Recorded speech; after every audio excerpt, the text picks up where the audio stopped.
The Self-Publishing Formula has launched an amazing contest for one of our listeners to win $3,000 worth of professional author services from Readsy.com. Readsy is an online marketplace where writers can find editors, book designers, publicists, professional marketers, and even ghostwriters. One winner will get $3,000 to spend on those professional services found at Readsy. There are also 3 runners-up prizes for a free book cover design worth up to $600. To enter, simply visit selfpublishingformula.com/Readsy. That's REEDSY. You'll have a chance to spread the word about the contest, and each person who enters using your link increases your own chances of winning. Hello and welcome to podcast number 34 from the Self-Publishing Formula. 2 writers, one just starting out, the other a bestseller. Join James Blatch and Mark Dawson and their amazing guests as they discuss how you can make a living telling stories. There's never been a better time to be a writer. Hello, here we are again, and it is a delight to be with you, James Blatch and Mark Dawson on the Self-Publishing Formula podcast. Thank you very much for listening week in, week out. We love hearing from you in our Facebook groups and on Twitter. We're at SelfPubForm. On Twitter, you can join our Facebook groups. We have a growing array of Facebook groups, don't we, Mark? We do. We have 4 at the moment, I think, with possibly another 1 or 2 to come. Yep, so you can join our 101 group, which is a great place to be if, like me, you are starting out on the road to being a world-class Booker Prize-winning author, which is what I'm doing. Oh, if you want to make a decent career out of writing books as well, and you're doing that already, you can join our self-publishing group, which talks specifically about marketing, because you experienced guys like you, Mark, you know how to format books. And interestingly, you know what things like format mean, which until about a couple of months ago, I had no idea. So I'm now suddenly, tonight, this is quite a historic day. Shall I tell people I've just finished my novel? I think you've already done it. Yeah, I've just finished my novel. A lot of pushing from, I love a deadline and I need a deadline, and I got one from Mark, and he basically booked me an editor. So that was that.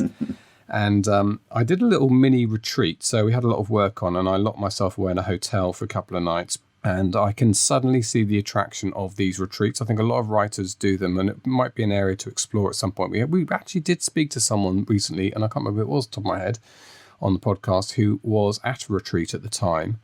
But I can see the attraction of that. I have more or less rewritten what was a 52,000 word novel by the time I'd hacked it down a little bit before I started on Friday. It's now a 66,000 word completed novella, I suppose. But I rewrote probably 75% of that. So I've done a lot of words in a few days. And away from the house, away from the children, and all that distraction and carnage was very good for me. Yeah, I've never done that before. I've never actually been away on a retreat, but it's a good idea, I think, in principle. Yeah, and I think you and I are both thinking about potentially working away from our houses. We've both got children and quite busy houses. And best will in the world, you don't want to be that person who's grumpy to your children all the time and says, I can't do this and that. So the better way is actually to remove yourself for periods of the day. I mean, mine might just be in the garden. I might get one of those drop-in kind of sheds with a stove in it and so on, and a skull and crossbones so the children know not to approach during the day. Yes, well, I haven't told you this. I've taken my office this afternoon.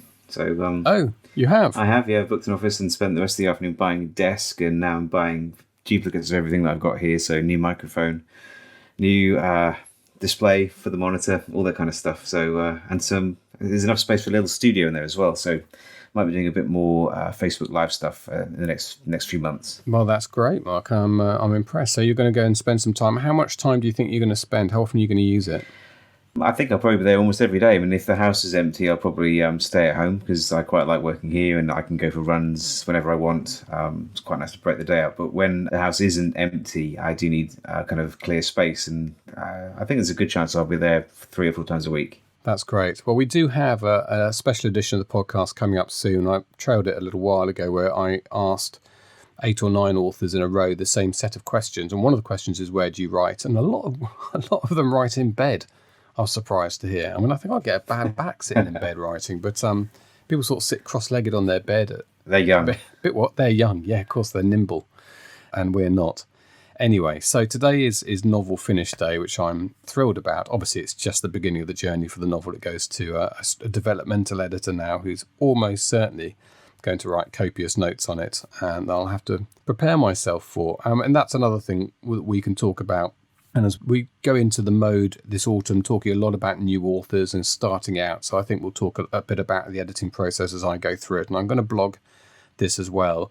But understanding your role, I think, in the editing process, your role as an author, the sort of professional, detached approach that you've got to take in terms of understanding that the comments being made about your book are going to make it better. They're not personal comments about you. It doesn't mean that the book is bad in the sense that you think I'm rubbish, not good. Or anything you do can be improved, right? And the top golfers in the world have coaches. The top tennis players in the world have coaches. And getting to their sort of professional level of understanding that you can improve, I guess, is where I need to be. But it's easy for me to say, Mark. I've yet to see some red pen on my novel. Yes, I'm quite looking forward to that. I think that's going to be very amusing. We'll see how it comes about. Jenny is the editor who's going to be taking the first pass at a developmental edit for the book, and she is someone I've worked with before. He's very thorough, has a great eye, and has made some really excellent comments that have improved some of my most recent books. And then the editor we might pass it on to afterwards is a little less, how can I say, fairly brutal. I think he would accept that. Polite but brutal, firm, maybe. Yeah. So that will be an interesting experience as we put the novel through that one as well. But no, it's really exciting. You've done amazingly well. 66,000 words, you told me, you've written over the weekend, which is makes me look positively pedestrian at the moment. So that's very impressive. It's ridiculous, yeah. I mean, I've just been sitting down literally from dawn till dusk, probably doing 15 hours for 3 days of writing. Because I'm at the point now with the novel where I know it inside out.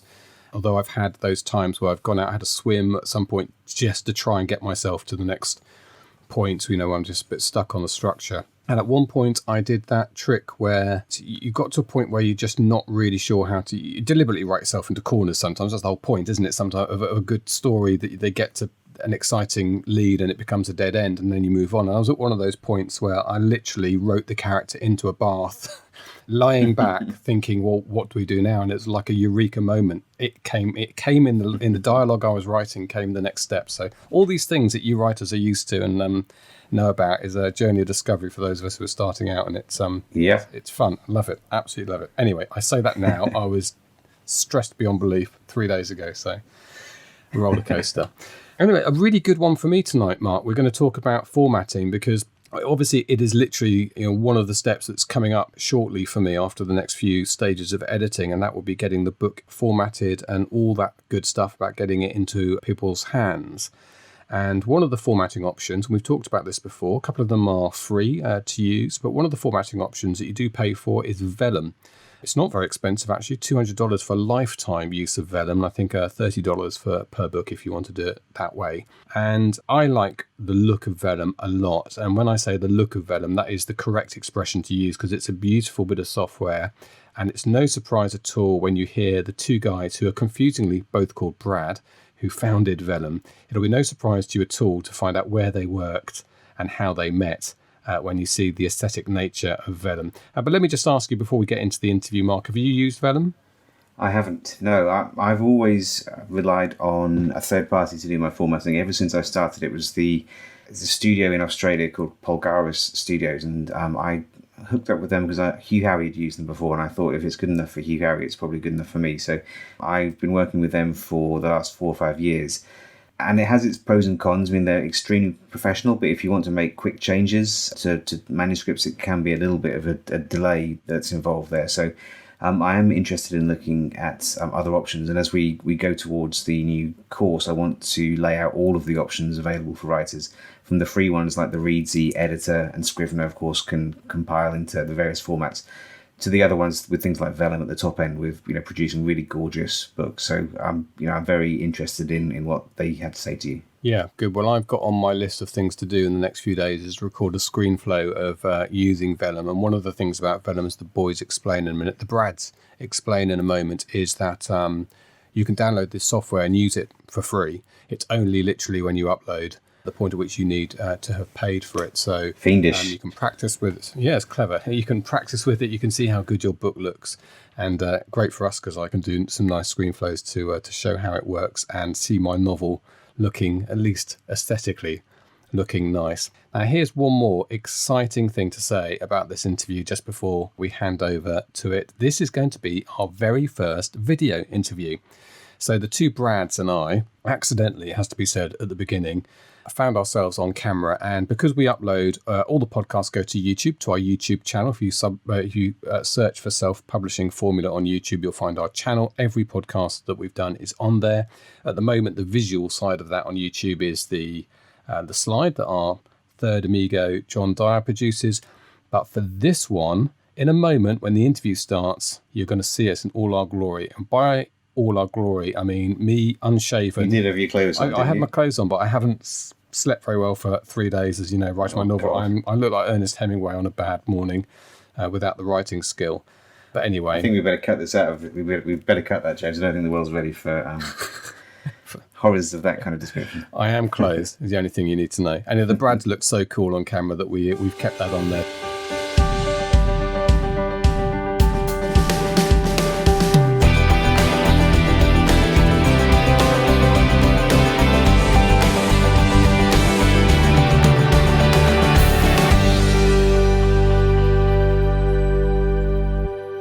So it's Brad and Brad, first of all. Let's just get this clear before we start. So we've got Brad W. and Brad and Andleman. Yeah. Yep. And Brad Andleman, if you're watching this on YouTube, is the one with a very cool background. You appear to have a motorbike in your kitchen. Who doesn't? So yeah, it's true. I've got my motorcycle in my kitchen. Exactly. Good. Okay. It's all one room over here, so that's all we can do. It looks very cool. Anyway, thanks. So right. If I'd known we were going to record this, by the way, I would have shaved. But next time. Okay, let's talk about Vellum. Do you know you're talking to the right person because today is the day I finished my first novel. Well, it goes to the editor today for the first time. Congratulations. Thank you very much. Awesome. I mean, inevitably, it's actually going to be transmitted tomorrow morning because I haven't quite finished it, but you know how it is. So Today is the day. And so I'm in the market for this. And we have talked about Vellum in our 101 course, and we give an instruction of how to go through it and so on. And I know it's a very, very highly regarded tool, but enough of the praise. Let's hear the practical side of things. Does one of the Brads want to tell me what Vellum is, and we'll get going from there? I should be more specific. I can't just say one of the Brads. That's ridiculous. Okay, let me make a choice then. And Brad Andleman, because you're about to talk. Vellum is software that we wrote for.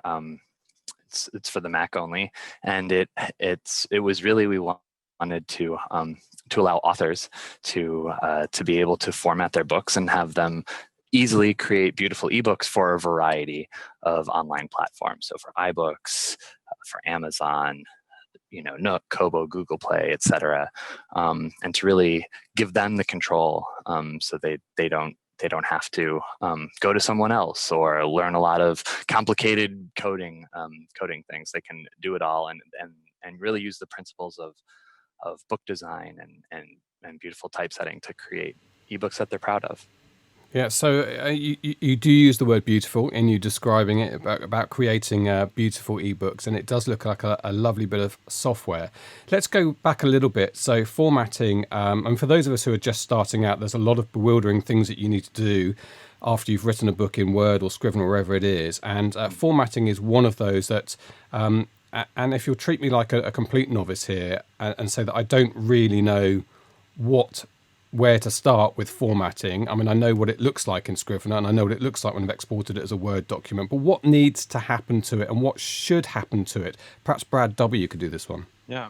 The answer is it depends. And, for authors who really want to have their book available in as many places as possible, the answer is going to be different for Amazon than it is, say, for iBooks or for Kobo or for for US readers for Nook. And so that's one thing that really makes it hard is you need to learn not just one store's things, but each store has different requirements. And that's one thing that we wanted to just make it be just a simple checkbox. And that's how it exists in Vellum is, hey, you want this for Amazon? Great, check. If you decide, maybe you're going to start on Amazon and be exclusive, you can do that. If you decide to go wide, just check a couple of boxes and you've got those files. Otherwise, the answer might depend. You can try uploading a Word file straight to Amazon, and sometimes that'll work. It'll sometimes take a few tries to get that right. You can't do that with iBooks. And so if you want to do something more sophisticated, it involves understanding formats like EPUB and EPUB 2 and EPUB 3 and which stores take which of those things. The Mobi proprietary format that Amazon uses, and we just wanted to say, hey, don't worry about that.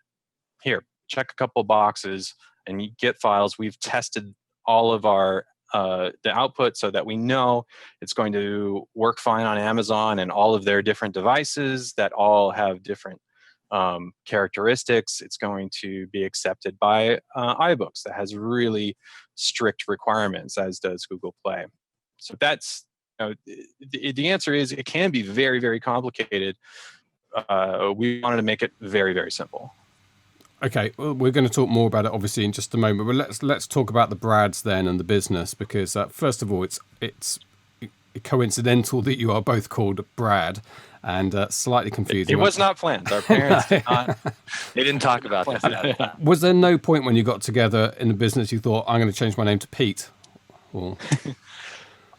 we do sometimes have this issue when we have lunch meetings and go out and both order from the same counter, and sometimes I will say that my name is Scott. Yeah.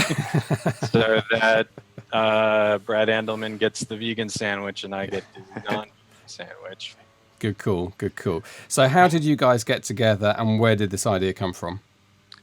We worked together for years at Pixar, and we both loved Pixar. And who doesn't love Pixar? Yeah, exactly. But we decided we wanted to do something different, and coincidentally, we both ended up leaving on the same day. And we had worked together and had worked together on software at Pixar too. And it just went really well. And we wanted to do something that we sort of felt ownership over, and we wanted to do something smaller, and we wanted to do it together. So we quit. I took off on my motorcycle and drove up to Seattle. We established the business, and then we started the conversations about what are we going to do. We didn't really quit Pixar knowing what we wanted to do specifically, but we knew that we wanted to do something together that was interesting, that involved both creating something professional for people, and yet involved our creative sides, which we felt that we had, that was sort of an experience we had at Pixar. It was both this combination of technical as well as creative that we really enjoyed. Yeah. So Brad W, I mean, a great place to be, obviously Pixar, in terms of the aesthetics being a central part of what you do in terms of Vellum. So I'm interested in this idea of where that particular business came from. I understand that you wanted to break free and do something, but some people spend 2 years looking at trends in markets and research, but you went into this quite quickly. It just kind of, some things just kind of worked out. We talked about a few different things that, had nothing to do with books. We knew we wanted to, be involved. We're not game developers. And so we didn't, want to go down that route. We wanted to work, help people work professionally. And the germ of the idea was actually I came from my wife, who years ago was reading a lot of the early pioneers of self and indie publishing, and just was curious about how it worked. And she asked me how it worked, and I had no idea. And I started talking to Brad about it, and it was the kind of thing that just kind of stuck with us as we were going over various ideas. And it's like, there's something interesting here, and it's exciting from the outside perspective, like, oh, this is an exciting thing that's happening. And it really felt like we can help bring our skills of software and design and create a solution that could help people. And it, we love books and we love reading, and so it just kind of felt like just a natural fit, and that's been good because it's been a few years since those discussions, and we're still excited about it. So it was a good choice for us. You love books because they're behind you. Brad loves motorbikes, but I'm sure he likes books as well. Oh, really see that wall behind him, but his bookshelf is bigger than mine. Now, you just froze there for a second, but I think we're going to be okay. The internet's wobbled back. So you moved up to Seattle. Are you both in that area now? No, I live in Oakland, which is just a couple minutes away from Pixar still. But Brad, well, you should tell your story. I'm up in Seattle. I worked at Pixar, both down in the Bay Area of California, for a few years, and then moved up to Seattle. There's a small Pixar office here, so I worked in the Seattle office, and we've continued, working from our respective locations, working together on this. Okay, so let's go back to the product itself. Can you explain to me how it works from a business point of view, from the user's point of view? Is this subscription models as a one-off fee? Well, we have a couple different packages, but sort of crucially, we wanted to allow authors to download Vellum and play with it, format their book for free initially, so that they could understand how it worked to see if it would work for them. So you can go to our website, download Vellum, format your book, and then only when it comes time to generate ebooks, either to upload to online stores or if you'd like to proof them on various devices or apps, then you need to purchase. And currently we have a couple three different packages, but really our most popular one is the Unlimited, which allows you to create as many ebooks as you like, and it's a one-time fee. And that's it. You can you purchase unlimited ebooks. That's the package name, and then you're not restricted at all. You can, publish all the books that you can dream up. Well, that's a slightly unusual approach in a world that's dominated really with getting people to subscriptions, a one-off fee, particularly for this type of model where you are going to go back to it year after year. But obviously, that's working for you. Yeah. I need to get into the habit of saying Brad W or Brad Andleman. I'm sort of magically expecting one of you to know to answer. So let me go with Brad W for that. So it is. We talked about different business models, and there are a lot of attractive things about subscriptions, in that it you can continue to release updates after updates, and you don't have to worry about people being stranded on older versions and buggy versions. There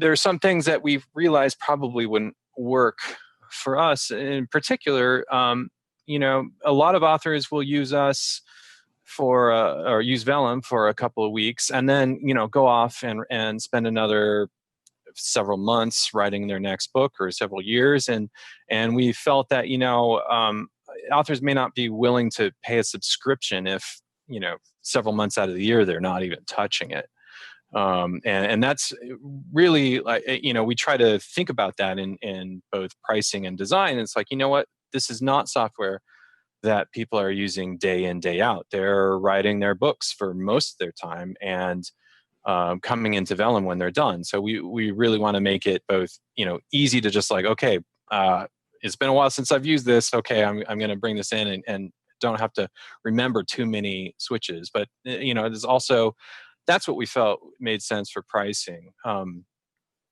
We did hear some feedback early on that some authors, we know there's authors out there that are incredibly prolific and will produce books every month, every week.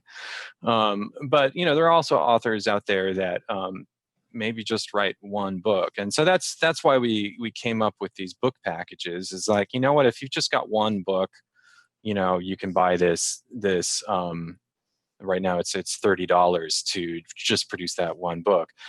our experience though has been just, those are far outnumbered by authors who, because they have a backlist or because they just want to produce as many books as they can, they go for the unlimited ebooks option. And that's $200. But a lot of people we've talked to say, well, I would pay a formatter that for just a couple of books. And so that's the feedback we've gotten as for why, $200 might be more expensive than some software, but a lot of authors feel that that's, an investment in their business. Yeah, I just scrolled down to the prices, and I'm not sure what I was expecting, but that is definitely lower. I mean, I thought $200 is a very good thing for access for life, and you mentioned the paper titles. We'll just mention those price points as well. So one book at $29.99, one book at $30, or 10 books at $100, and as you say, Vellum Unlimited at $200. So, Brad Andleman, let's go to you then on this one. You mentioned about the downside of not being on subscription is potentially being caught in a previous revision. In fact, the very software I'm using to record this ScreenFlow has recently published an update for which they're charging, which annoys me, having paid a reasonable amount for it the first time, like $100. So with Vellum Unlimited, how does that work? Do people get these updates for life, or will they face a charge in the future? To be clear, I understand the decision probably the software engineers made to release a version and want to charge for it, because you work hard on something, you want people to pay for it. But one of our, when Brad and I got together and talked about pricing, one of the things we felt strongly was like, hey, if you're purchasing this thing that we're calling unlimited, we want you to feel like you own this. It's you're not subscribing monthly or yearly. It's you've purchased this product. And so we've been for sale for over 3 years. And all of our updates are free, and we've introduced a bunch of different things, everything from the ability to include images to, which was a significant addition. All of our updates have been free. And so in the future, our intention is that people who have purchased this unlimited ebooks package will be able to publish, unlimited ebooks in every future version of Vellum. Yeah, that's great. And it's what we do with the course as well, I should say, with SPF, in a one-off charge, and then you get the updates as long as they keep coming out, as long as we're still alive. And then just to remind people, something you said earlier, which I think is another great advantage of Vellum, is the fact that you can download it for free and use it for free. So there's no, if I invest $200 in this Brad W, what's it going to look like? You get to see that, right? Yeah, and there's no time limit on that either. And so I think that's been important for authors to understand. Okay, what is this going to look like? And that's one of the key things that we wanted to solve, this mystery of what is this going to look like. And so that's why we have this preview right in Vellum. And that's, I think that's helpful for any user just to see, okay, that's what it's going to look like when it's on a device. And then it also gives, users who are just getting their feet wet, it's a way to understand, okay, this is what I'm going to get. Should I decide to make this purchase? And I think we really wanted to be able to let users answer that question without any risk. And so some users who early on said, oh, you know what, this looks incredible, but I have a lot of illustrations in my book, in our very, very, very first release. We said, I'm glad you found that out. You didn't, put money to discover that. And hey, we hear you. That's important. We'll get to it. And, when we did add that update, then they were able to come back and say, okay, this works great for me. And then they were able to purchase. And let me ask you then, Brad Andleman, how's it going? How's the business going? It's going well, actually. You do something and you do the research, and we did a lot of research on whether ebooks are the future or they're not, but you never really know. I think, and we started out, we just had this idea that, there are a lot of people out there who want to self-publish. And we're actually really happy that that our business just keeps growing. And that there seem to be more and more authors who are discovering us every day and downloading and using Vellum happily. So that's actually been really great for us to see, because it could have been just like, oh, we released this thing and yeah, there's no real need for it. We knew when we got into it, we were surprised by how difficult it was to manage all of these different requirements from all these different stores. But even we didn't understand the extent, I think, when we first started doing this. So it is sort of great that we were able to like get in there, simplify it, and then produce something that like people still seem to be enjoying. And Brad W., there is a lot to think about when you self-publish, and I'm going through that now, and it can be a complicated world. And as we say, formatting is just one of those areas. Yeah. Another thing, when you think about aesthetics, the very obvious one is to think about book design and book cover. So are there any verticals for you in the future, do you think, or are you going to focus on this niche? This is where we're focusing.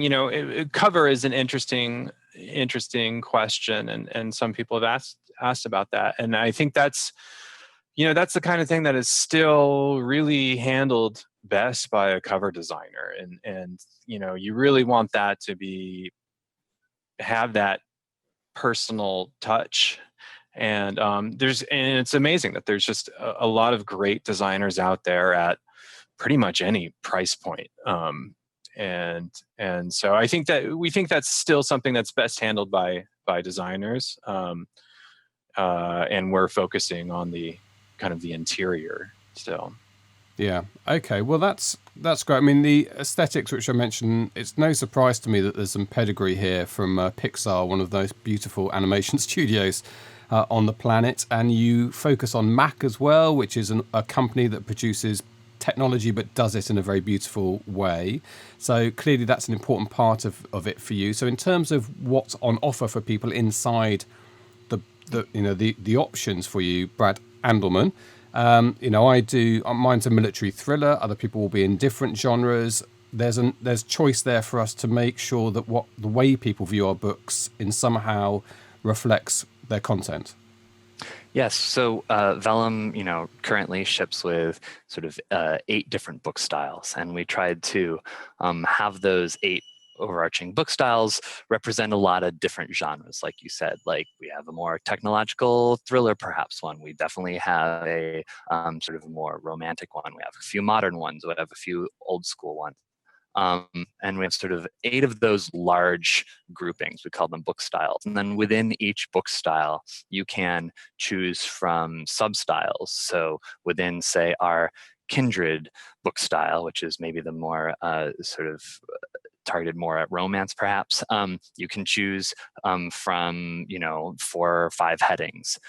You can change your first paragraph style so that you can choose, I want a script drop cap, or a serif drop cap, or no drop cap at all. And you can go through and make all of those choices for the different kinds of things you have in your books, from ornamental breaks to the way that images are displayed.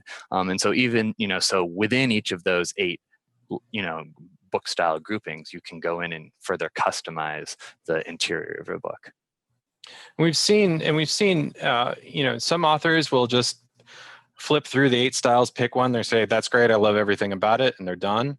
We've seen some authors kind of go in and really pick and choose from those options. And it's been interesting because you see, maybe we've designed one of these styles, this is maybe a more, kind of technical style. But some authors will just kind of mix and match things, and suddenly it's like, oh, wow, that actually looks much different than we had in mind, and yet it works. And some of the styles are actually kind of a bit more flexible, and you kind of infer the overall style if you have a really, if you have a Regency cover, and you see a kind of a more generic style inside, you kind of just the whole thing reads as Regency. So we've been surprised at what authors have been able to get out of what we started with. Some options that kind of had our initial intent. They've really kind of gone beyond that. And Brad Andleman, in terms of developments in the future, then you talked about, obviously illustrations was a big one, and on some of the e-reading devices that you have, they're still quite a challenge, I have to say. I'm reading a couple of books at the moment that have some diagrams that come up, and I'm there at night kind of trying to get them bigger and squint at them. But that clearly is only going to get stronger as time goes on. Yeah, I mean, we have a bunch of things that like improvements we want to make to existing features, and then a whole slew of requests that we've got from authors as well who want certain things. We get a request for more styles. A lot of times we get a request for print books as well, which is interesting. But yeah, we also have a lot of things where we we could improve existing features, but so there's definitely no shortage of things to work on. And Brad W., in terms of helping people navigate their way through their first format experience, what sort of supports on offer? Do you have tutorials, etc.? Yeah, we have a pretty short tutorial that kind of gives you the lay of the land, and that's when you first start Vellum, you'll be prompted to use that tutorial if you want to. And what I think a lot of authors like is we'll give you, it's a sample manuscript, so you don't have to worry about, is your manuscript in the right form? You can just use this sample manuscript. It's The Invisible Man by H.G. Wells. You just drag it in and just play around, and I think that really helps authors, just play around in the app and see what they can do and not have to worry about their own book. And, then when they're ready to bring in their manuscript, they can think about it differently. But most of our users who go through that tutorial do get a sense of how the app works. And, this is the support team here too. So when people do have questions that aren't answered by that tutorial or any other questions, we do try to give our best answers. And, we're the email support team. So we answer, as directly as we can and as quickly as we can. Because you're right, there are just a million questions out there for formatting and uploading. Yeah, I should also point out in our 101 Facebook group, Vellum has come up and people have discussed ideas and have helped each other, which is obviously a great way to learn how to use new software. And you've already got existing people who are your experienced users. In fact, that also brings me on to, it's always a plus point for me when I see the example books rolling past and I see a couple of names from the self-publishing formula community. So Lee Strauss and others are there, obviously keen users of Vellum, and that's a good recommendation from some of our successful authors. So that's great. Thank you very much. I mean, if you Google Vellum, you do get quite a lot of information on the old type of paper material that they printed books on or wrap books in. And so people should know that it's vellum.pub, isn't it, to get to you? Yes, that's right. Yes. Vellum.pub. Thank you, Brad and Brad, so much for joining us. We saw your cat, Brad Andleman, briefly. Run through shots. I was really hoping that he or she would sit on the motorbike just to sort of complete. She was posed attractively before we started this, but I think she got a little bit scared by all the talking. Well, look, it's been great to talk to you. Thank you so much indeed for joining us. Thank you so much.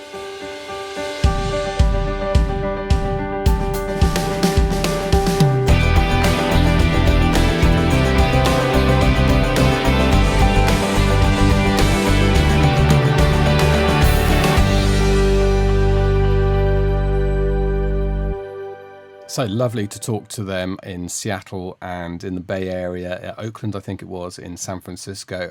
Two great guys who just, like a lot of people in this space, they saw a niche and they didn't think, will this work? They made it work, and they've created a little space of their own. And I would urge you to go and have a look at Vellum, have a look at them online. You'll see a very, very beautiful looking bit of software, a nice aesthetic. And as I mentioned in the interview, we saw Lee Strauss's book going up in their sort of show-off area. We've got a few other SPF names who are familiar to us on SPF in our courses, in our Facebook groups. That's always a good sign, I think, because we have good taste Exquisite taste, yeah. We have a very high bar to entry. Yeah. So there you go. That's Vellum for you. And there will be, if you're interested in the nuts and bolts of how all this works, we'll talk a little bit more about what's going to be in the 101 course as we get towards the autumn and the launch for that. But Vellum and formatting, of course, will be a part of that. Not just Vellum, but formatting in general will be a part of that. Now, I've got to go and do some spell checking and work out how many sentences in my novel don't have the required number of words. Yeah, it's always helpful to have sentences that scan properly. Yeah, that's a pro tip for you. One thing before we sign off, James, we need to mention that we're still running the competition. So the contest where you could spend money on a formatter if you wanted to. You find them through Readsy, as well as a cover, editorial work, everything you need really to get your book into tip-top shape. That runs until the end of October, and you can enter at selfpublishingformula.com/Readsy, REEDSY. It's a viral competition, which means that if you share your entry, you'll get additional entries if people then enter on your link. It's all explained at that page. You had a good number of entries, some people sharing quite a lot and getting quite a lot of entries. So it's a $3,000 first prize, and we've got 3 prizes of $600 to be spent on book covers as the runners-up prizes. So get over there and check that out before the end of the month. Yeah, that is a really stellar prize. $3,000 will buy you a lot of professional services to turn your draft manuscript into a sparkling book. I'm glad you finished that sentence. Into a sparkling book that's been through very good professional editorial services.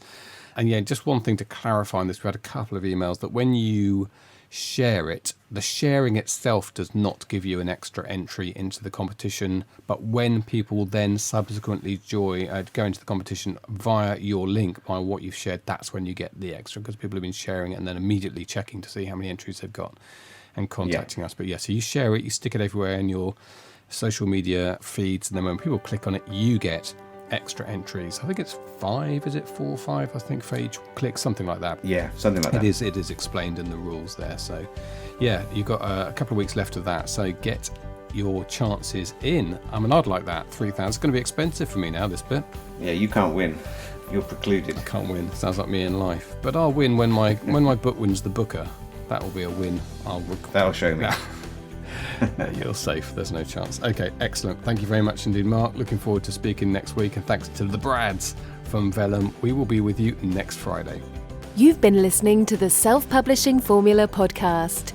Visit us at selfpublishingformula.com for more information, show notes, and links on today's topics. You can also sign up for our free video series on using Facebook ads to grow your mailing list. If you've enjoyed the show, please consider leaving us a review on iTunes. We'll see you next time.